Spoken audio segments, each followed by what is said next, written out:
शीतल करन वीतराग विख्यान नमो ताज जाति अरहंताति जो विद्यादि सागर सुधी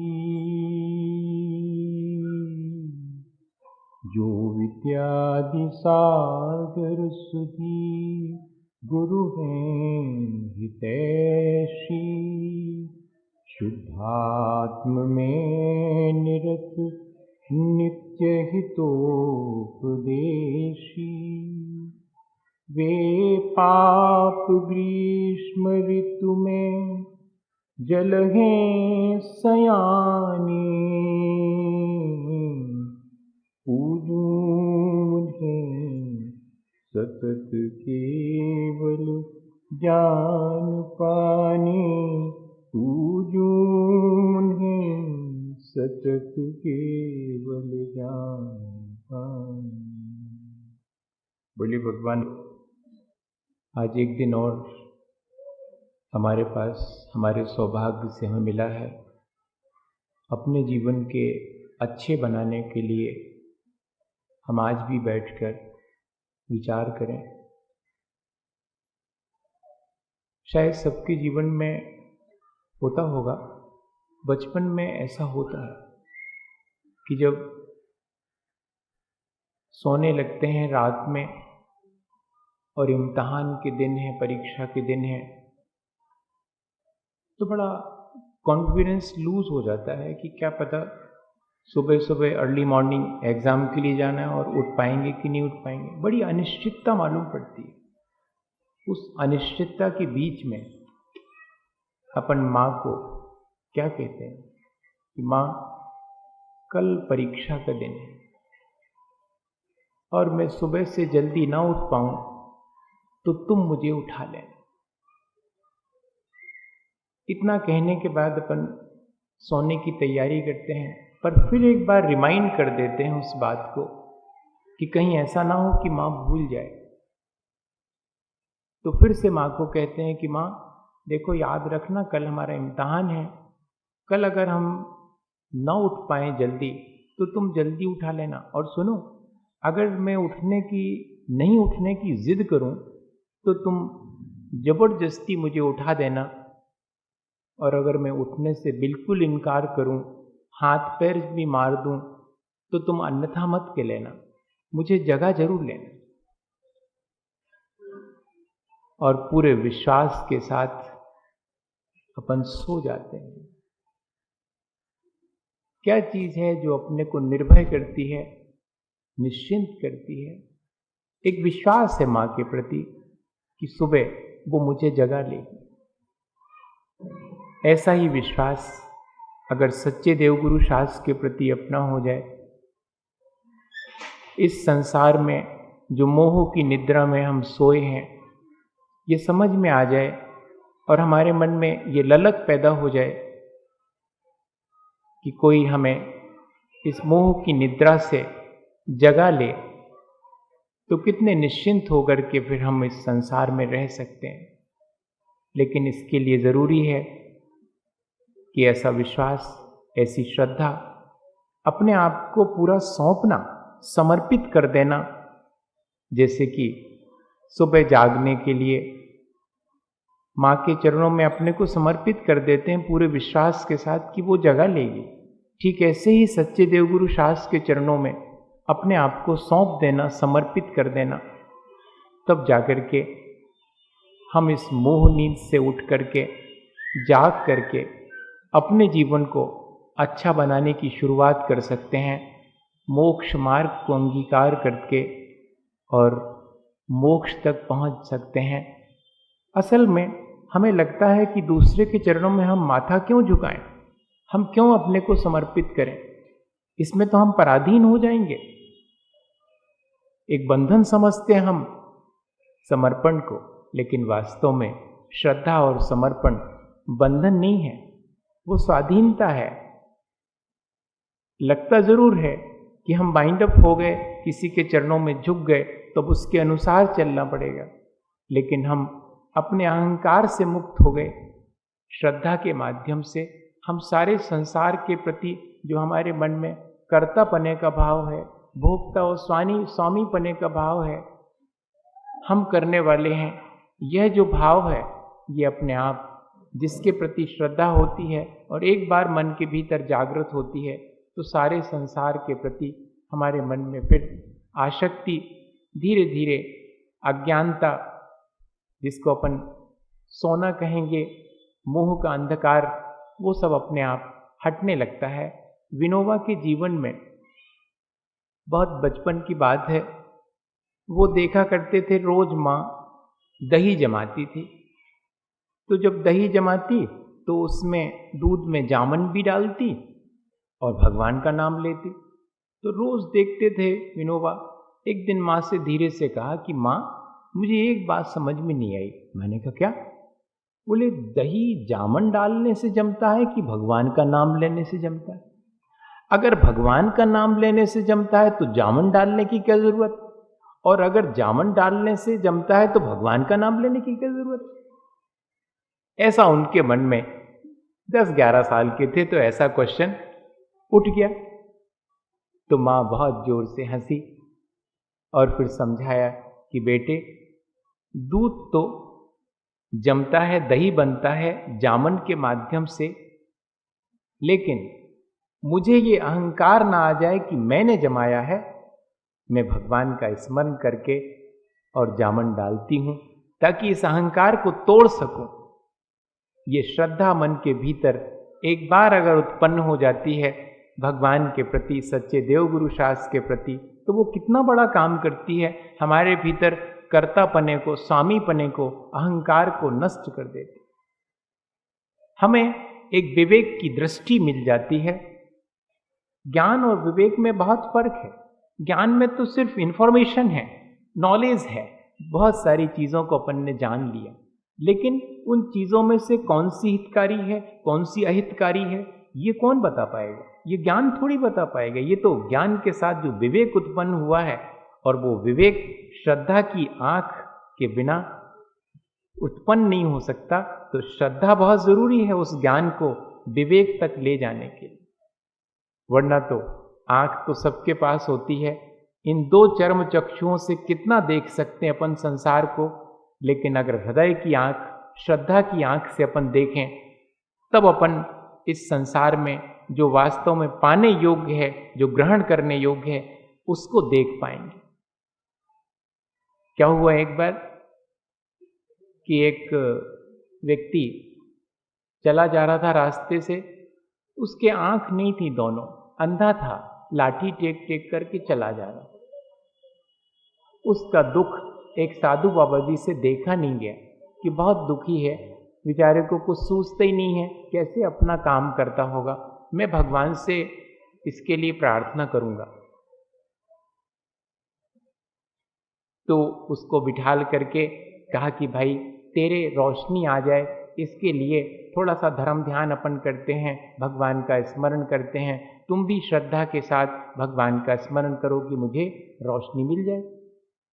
अब छोटे मोटे व्यक्ति की याचना पर उतना गौर नहीं होगा, लेकिन बाबा जी खुद याचना कर रहे हैं, प्रार्थना कर रहे हैं अपनी श्रद्धा के द्वारा भगवान से। तो ऐसा संयोग हुआ, ऐसा पुण्य का उस व्यक्ति का उदय आया कि इन्होंने भगवान से प्रार्थना की, धर्म ध्यान किया, और उसके मन में भी भाव अच्छे आए, और संयोग से उसके दोनों आंखों में रोशनी आ गई। बड़ा खुश हुआ, बाबा जी के पैर छुए और चलता बना।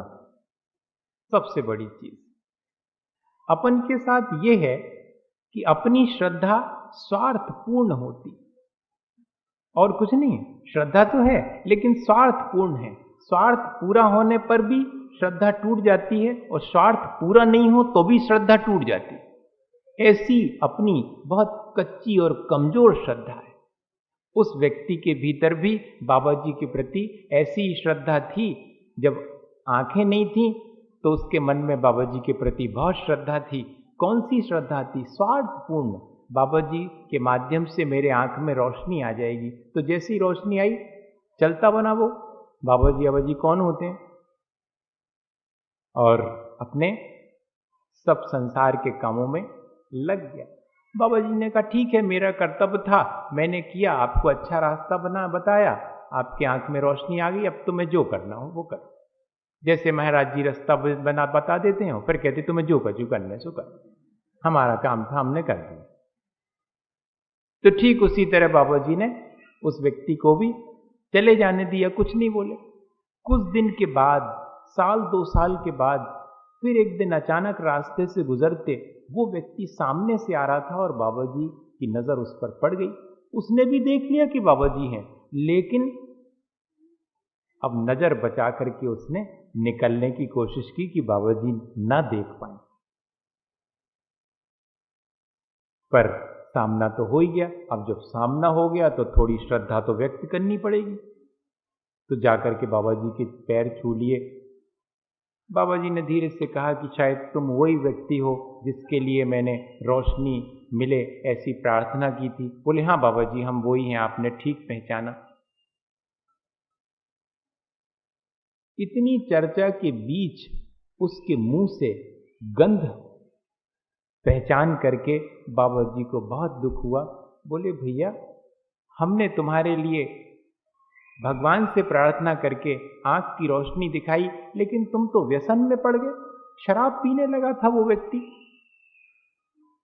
तो बाबा जी को बहुत दुख पूर्वक ये कहना पड़ा। बाबा जी से इतनी बात सुनकर के वो व्यक्ति भी भीग गया और रोने लगा। उसने कहा हाँ बाबा जी, आपकी कृपा से मुझे रोशनी तो मिली, लेकिन मैं उस रोशनी का सदुपयोग नहीं कर पाया, क्योंकि मेरे भीतर श्रद्धा की आंख नहीं थी। आपने 2 चर्म चक्षु के लिए तो प्रार्थना की, अगर मुझे भीतर श्रद्धा की आंख और दे देते, विवेक की आंख और दे देते, तो आज मेरी ये स्थिति नहीं बनती। भैया, सीधा सा उदाहरण है कि हमारे पास आंखों से तो हम संपन्न हैं, लेकिन अगर हम देखें तो हमारे भीतर अभी भी श्रद्धा की अपेक्षा से अंधापन विद्यमान है। अब विवेक हमारा इतना अधिक है कि हम आंख वाले होकर के भी अंधे ही कहलाएंगे। हमें उस श्रद्धा की आंख को, विवेक की आंख को प्राप्त करने के लिए कोशिश करनी चाहिए। उसके लिए एक ही कोशिश है कि सच्चे देवगुरु शास्त्र के प्रति अपने मन में श्रद्धा भाव हो, बहुत समर्पित हो। हम जो भी करें, जैसा जिनवाणी में लिखा, जैसा गुरुजनों ने कहा, जैसी वीतरागता भगवान की है, उसके लिए हम निरंतर प्रयत्नशील रहें, तो हमारी श्रद्धा सही कहलाएगी, हमारा समर्पण सही कहलाएगा। भगवान के जैसे बनने की भावना जिसके भीतर है, वही भगवान के प्रति श्रद्धा और समर्पण उसका सही है। अपना श्रद्धा समर्पण है तो अपन पूजा करते, भक्ति करते, सब कुछ करते, लेकिन उसमें थोड़ी सी कमी रह जाती कि हमारे भीतर उनके जैसे बनने की भावना और आनी चाहिए। वो हम प्रयत्न करें कि हमारा समर्पण सार्थक हो जाए। हमने समर्पित अपने आप को अगर सच्चे देवगुरु शास्त्र के चरणों में किया है, तो उनके जैसे बनने की हमारे भीतर ललक होनी चाहिए, हमारे भीतर भावना होनी चाहिए। तो हमारी अंदर श्रद्धा की आंख खुलने से हमारा अपना जीवन बहुत सुंदर हम बना सकते हैं, अच्छा बना सकते हैं और मोक्ष का सुख भी पा सकते हैं। असल में इसमें एक प्रॉब्लम आती है कि हमारी श्रद्धा तो है सच्चे देवगुरु शास्त्र के, लेकिन हम जैसो चाहें उनसो होए, जी गड़बड़ है। जैसो होए, जैसा होनहार होवे, जैसा होना होगा उसको हम स्वीकार नहीं कर पाते, हमारे अनुसार होना चाहिए। इसमें हमारा राग द्वेष हो जाता है। संसार की वास्तविकता यह है कि जिस वस्तु की जैसी योग्यता है वैसा उसका परिणमन होता है, लेकिन उस परिणमन को हम अपने अनुकूल बनाना चाहते हैं। बस यहीं से हमारा संसार श्रद्धा होते हुए भी हम बढ़ा लेते हैं। हमें संसार में जो कुछ भी घटित होता है उसमें हर्ष विषाद ना करके समता पूर्वक उसे स्वीकार करना, सहन कर लेना अगर आ जावे, तो हमारी श्रद्धा वास्तव में श्रद्धा कहलाने योग्य हो जाएगी। अभी हम सच्चे देवगुरु शास्त्र के प्रति श्रद्धा तो रखते हैं, पर अभी हर्ष विषाद, थोड़ा सा अपने प्रतिकूल परिस्थितियां बनी, विषाद से ग्रस्त हो जाते हैं, डिप्रेस हो जाते हैं और संक्लेश कर लेते हैं, तो संसार बढ़ा लेते हैं। थोड़ा अपने मन के अनुरूप काम हो गया, काम बन गया, तो देखा मैंने किया, उसका सारा श्रेय खुद लेकर के अहंकार कर लेते हैं। अहंकार और संक्लेश पर ही तो संसार टिका हुआ है हमारा, और क्या चीज। हमें इन दोनों चीजों को जीतने के लिए श्रद्धा की आंख से, विवेक की आंख से अपने भीतर इन दोनों में कैसे समान रहा जाए, कैसे समता लाई जाए, कैसे संतोषपूर्वक जीवन जिया जाए, ये कला सीखना शेष है। अपन ये कला और सीख लें कि सुख और दुख के अवसर आने पर हम हर्ष विषाद कम से कम करें, ज़्यादा से ज़्यादा हम उन दोनों अवसरों पर समता भाव रखें, ज़्यादा एक्साइटेड ना हो और डिप्रेस भी ना हो, हम दोनों में समता भाव रख सकें। ये हमारी अगर साधना हम धीरे धीरे शुरू कर देते हैं, श्रद्धा पूर्वक शुरू करते हैं, फिर देखिएगा कि अपने जीवन को हम कैसे अच्छा नहीं बनाते। हमारा जीवन अपने आप ही बड़ी आसान सी चीज है। हमने सच्चे देवगुरु शास्त्र का स्वरूप समझ लिया, ठीक, हमने सच्चे देवगुरु शास्त्र के प्रति अपने को समर्पित कर दिया, ये भी बहुत अच्छा, इतना काम तो हमने कर लिया। अब थोड़ा सा काम और बाकी रहा कि सच्चे देवगुरु शास्त्र के प्रति हमारी जो श्रद्धा और समर्पण है, हमें उनके जैसे बनने की भावना और जागृत हो जाए, और क्या अच्छा है क्या बुरा है ये विवेक जागृत हो जाए, और अच्छे बुरे सब में हमारे मन में समता भाव आ जाए।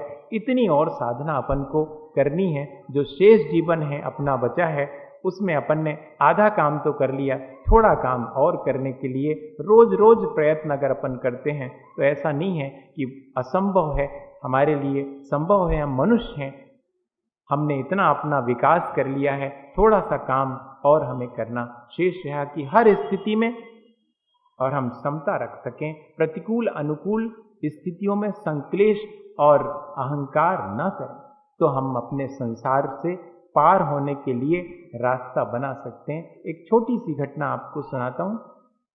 क्या हुआ, एक बार एक बाबा जी थे, वृद्ध बाबा जी को भी बाबा जी कहते हैं। बाबा जी का मतलब साधु जी भी होता, और बाबा जी मतलब बहुत वृद्ध थे, इसलिए बाबा जी। हमारे यहाँ पर हमारे साथ में हैं बाबा जी, तो उनको हम बाबा जी कहते हैं।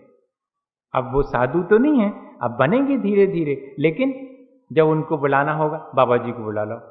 तो वृद्ध की अपेक्षा से तो वो बहुत वृद्ध थे बाबा जी। उनके पास में क्या क्या चीजें थी? दो ही चीजें थी, एक बेटा था और एक घोड़ा था। अब दोनों में कोई ट्रेनिंग नहीं है, लेकिन था उनके पास। कहाँ एक तरफ कोई नहीं था उनके गृहस्थी में, बस उनकी गृहस्थी में दो ही चीजें थी, एक बेटा था और एक घोड़ा था। उसकी खूब सेवा करते थे, और बेटे को बड़ा करने के लिए, सास संभाल के लिए जो भी हो सकता था वो करते रहते थे। बस इतना ही उनका गृहस्थ जीवन का काम था, कर्तव्य था कि घोड़े की सेवा करना और बेटे को धीरे धीरे उसके बड़े होने में मदद करना। अब एक बार क्या हुआ, गांव का मामला, तो गांव में तो ऐसा होता कि सबको एक दूसरे की खबर रहती, अच्छी बुरी सब खबरें गांव में। शहर की बात अलग है कि 6 खंड के मकान में कहो नीचे वालों चलो ही जाए ऊपरे, हमेशा के लाने, वो ऊपरे वाले को ने मालूम पड़े कि जी चले गए हैं। इतना बेखबरी हो गई आज, अपन उसको फॉरवर्ड मानते हैं, बहुत बड़ा अच्छा काम मानते हैं। लेकिन गांव में तो अभी ये था कि दूसरे के सुख दुख में जल्दी से शामिल, थोड़े से लोग हैं, सबके सुख दुख में शामिल होने की आदत थी। अब एक दिन ऐसा हुआ कि बूढ़े व्यक्ति के अस्तबल में से घोड़ा भाग गया रात में। तो सब लोगों को सुबह मालूम पड़ा, तो सब गांव के लोग आए उन बूढ़े व्यक्ति के पास में, बाबा जी के पास। बाबा जी ये तो बहुत बुरा हुआ, एक ही तो आपके यहाँ घोड़ा था इतना सुंदर सा, और वो भी भाग गया। लोगों ने ये सोचा था कि बूढ़े बाबा जी सिर पर हाथ रखे हुए और बहुत दुखी मिलेंगे अपन को, रो रहे होंगे, लेकिन बाबा जी तो अपने काम में लगे हुए थे।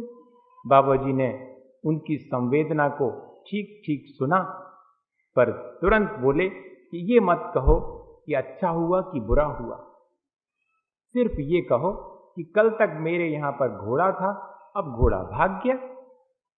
तो लोग समझे अगर कोई समता पूर्वक अपना जीवन जिए तो लोग समझते कि ढीलो होगा थोड़ी, है ना। तो वो लोगों को भी यही लगा, कहने लगे बाबा जी को वैसा ही दुख है घोड़ा के भगवे को, अब बाबा जी को तना चित्त ठीक नहीं है, अपन तो संवेदना दिखाने के लिए आए कि बुरा हुआ, बाबा जी का घोड़ा था और वो भी चला गया, एक तो ले दे करके घोड़ा था, वो बाबा जी तो थोड़े विक्षिप्त से हो गए, लगता कह रहे हैं कि अच्छा हुआ बुरा हुआ ये मत कहो, घोड़ा था अब नहीं है, बस इतना ही कहो। ठीक है भाई, लौट गए लोग, आए तो थे उनके दुख में शामिल होने के लिए, लेकिन बाबा जी तो दुखी नहीं थे, अब क्या शामिल हो। 2-4-8 दिन बीते और 2-4-8 दिन के बाद सुबह सुबह सब लोगों ने देखा कि अस्तबल में बाबा जी के वो जो घोड़ा भागा था वो भी है और उसके साथ 2-4 घोड़े और आ गए। अब सब लोग बड़े प्रसन्न मन से और फिर बाबा जी के पास कहले बाबा जी बहुत अच्छा हो गया, अच्छो भग गओ तो घोड़ा मनो आ गओ और 3-4 और ले आओ संगे। अब थोड़ी देर पहले आए थे, 4-5 दिन पहले कह रहे थे बहुत बुरा हुआ, अब तो कह रहे कि अच्छा हुआ कि घोड़ा भाग गया था, कम से कम और 4-5 को अपने साथ में ले आया। तब भी बाबा जी ने बिना एक्साइट हुए अपना काम करते हुए सिर्फ इतना ही कहा कि भाई इसमें क्या अच्छा हो बुरा, घोड़ा भाग गया था, घोड़ा वापस आ गया, 2-4 घोड़े और उसके साथ आ गए हैं, इतना ही कहो, अच्छा हुआ है कि बुरा हुआ ये मत कहो। अपन तपन क्या करते हैं, थोड़े से में अच्छे बुरे की कल्पना करके हर्ष विषाद कर लेते हैं और अपने जीवन को अपने संसार को और बढ़ा लेते हैं। बाबा जी ने तो सिर्फ ये कहा कि ना अच्छा कहो ना बुरा कहो, सिर्फ ये कहो कि घोड़ा चला गया था, आ गया है वापस, अपने साथ 4-5 घोड़े और ले आया।